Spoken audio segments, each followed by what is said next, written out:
bienvenue pour cette nouvelle émission sur les paraboles de Jésus. Bonjour Luc. Bonjour Valérie. De quelle parabole allons-nous parler aujourd'hui? Alors on pourrait l'appeler la parabole du protocole, mais ce n'est pas son nom. C'est les invités aux noces et le sans-habit de noces.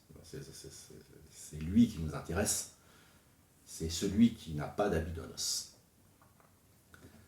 Jésus, prenant la parole, leur parla de nouveau, en parabole. Et il dit, « Le royaume des cieux est semblable à un roi qui fit des noces pour son fils. Il envoya ses serviteurs appeler ceux qui étaient invités aux noces, mais ils ne voulurent pas venir. Il envoya encore d'autres serviteurs en disant, « Dites aux conviés, voici, j'ai préparé mon festin, mes bœufs et mes bêtes grasses sont tués, tout est prêt.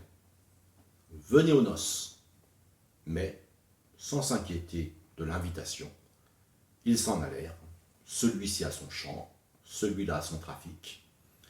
Et les autres se saisirent des serviteurs et les outragèrent et les tuèrent. Le roi fut irrité. Il envoya ses troupes, fit périr ses meurtriers et brûla leur ville. Alors il dit à ses serviteurs, « Les noces sont prêtes, mais les conviés n'en étaient pas dignes. Allez donc dans les carrefours et appelez aux noces tous ceux que vous trouverez. » Ses serviteurs allèrent dans les chemins, rassemblèrent tous ceux qu'ils trouvèrent, méchants et bons.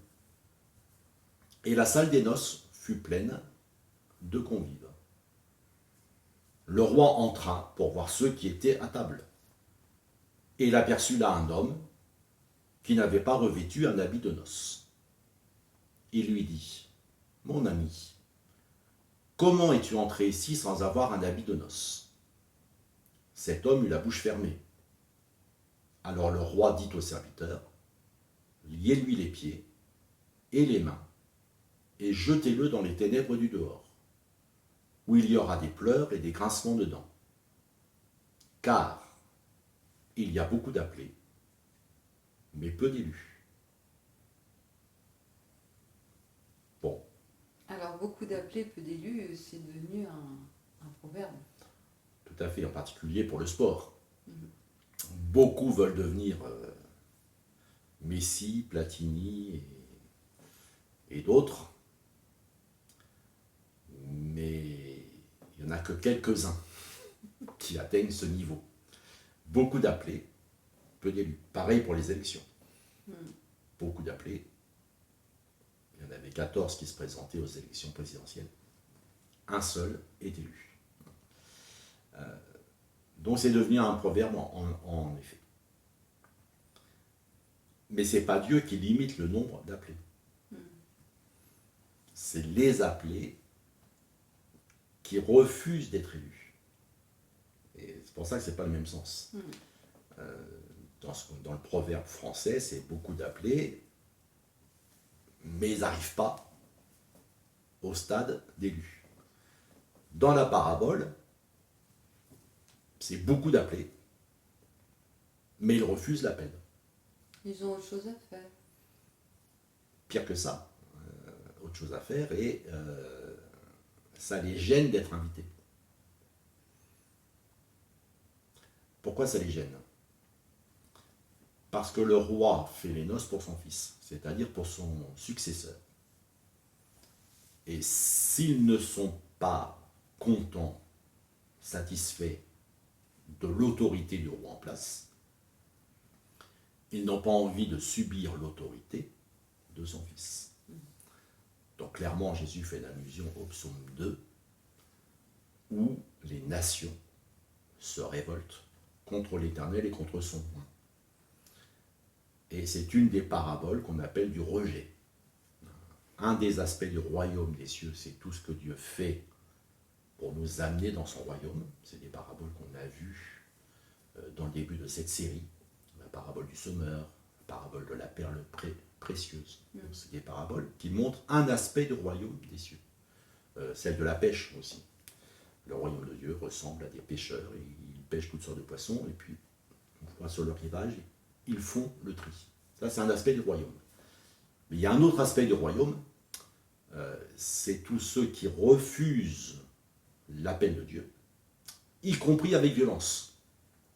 Il y a l'indifférence, ils ont mieux à faire, et puis se saisir des serviteurs, les outragèrent et les tuèrent. Ouais. C'est-à-dire, non seulement je ne veux pas de l'évangile, mais je refuse aux autres le droit de l'entendre. Je combats l'évangile. Je combats l'évangile. Par exemple, et ceux qui ne veulent pas qu'on parle de Dieu dans l'espace public. La foi devrait rester privée. Vouloir cantonner la foi dans le domaine privé, c'est refuser l'accès à l'évangile, refuser que l'appel soit lancé. Et nous sommes aussi dans une société qui a tendance à tourner de ce côté-là. Alors les serviteurs appellent deux fois. Et on peut dire qu'il y a deux moments clés dans la vie du Seigneur. Lorsque Jésus est né, une première occasion de se réjouir est donnée à Israël. Hérode y répond en faisant massacrer les enfants de Bethléem, ce qu'on appelle le massacre des innocents. Donc c'est une première application de cette parabole. Une deuxième application de cette parabole, c'est tous les miracles et les guérisons que Jésus opère attestent de sa qualité de Messie.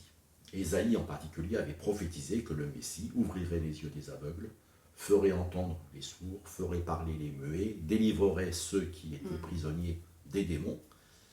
Et Jésus a fait toutes ces choses. Mais Israël y répond en se servant du bras armé romain pour mettre Jésus sur une croix. Donc cette parabole va trouver son application historique. Mais ces deux appels, une première fois, une deuxième fois, en fait sont un rappel, puisque les prophètes avaient déjà annoncé l'invitation. Revenez à l'Éternel, il reviendra vers vous. Donc l'invitation est constante. Quand on lit les prophètes d'Israël, il y a toujours cette invitation à revenir vers Dieu, à en revenir sous son autorité, alors qu'on s'est mis sous l'autorité des idoles. Depuis la Pentecôte, et surtout depuis que Pierre est allé chez Corneille, un officier romain, l'évangile est prêché à tout homme. Dieu ne fait aucune distinction entre la moralité des uns et celle des autres, car même les bons ont besoin de salut. Leur bonté ne peut pas les sauver. Et là, il faut que je fasse une précision, c'est les premiers n'en étaient pas dignes. Aller chercher les méchants et les bons. Donc Jésus fait appel à deux notions différentes. Il y a la notion de dignité et il y a la notion d'être bon ou d'être méchant. Et nous, on a tendance à tout réduire à la notion de méchant et de bon. Mais Jésus dit, les premiers n'en étaient pas dignes. Donc il y a des méchants qui, dans leur cœur, soupirent à devenir bons. Ils sont dignes du royaume de Dieu. Il y a des bons, apparemment, qui ne font aucun cas de Dieu, qui se contentent de leur bonté naturelle. Ils ne sont pas dignes d'entrer dans le royaume de Dieu. C'est pour ça qu'il faut faire... il y a une finesse dans la parabole. Les premiers n'en étaient pas dignes. Allez chercher tous ceux que vous allez trouver, méchants et bons. Et quand on annonce l'évangile, on l'annonce aux méchants et aux bons. À ceux que l'on pense être méchants et à ceux que l'on pense être bons. À ceux qui se croient méchants et à ceux qui se croient bons. À ceux que les autres accusent d'être méchants. Ou à ceux que les autres encensent en disant quel bon homme et quelle bonne femme. Enfin, quelle femme bonne, plutôt. Quel homme bon. Voyez. Eh bien, ces distinctions-là ne comptent pas. La chrétienté compte aujourd'hui près de 2 milliards d'individus dans le monde. Sont-ils tous à leur place dans la salle de noces? Dieu ne brade pas sa grâce. Ce n'est pas parce que tout est déjà prêt pour certains que Dieu se voit contraint de le donner à d'autres. Donc cette parabole n'est pas une parabole anti-gaspi. comme si Dieu, puisque clairement le roi représente Dieu, dirait, bon, j'ai tout préparé, j'ai payé le traiteur, plutôt que de le gaspiller, il vaut mieux le donner à d'autres.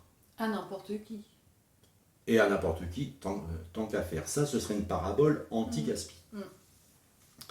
Mais le fait qu'il y a justement l'examen de ceux qui sont assis à table, et il y en a un qui n'a pas respecté le protocole. Ça, je dis, on pourrait l'appeler la parabole du protocole. Il y en a un, il a gardé ses vêtements de ville. Il n'a pas mis l'habit de noces. Et pour lui, ça va très mal tourner. Il y a une seule formalité, porter l'habit de noces. Et c'est quoi l'habit de noces? C'est là qu'on fait appel à l'Apocalypse, entre autres.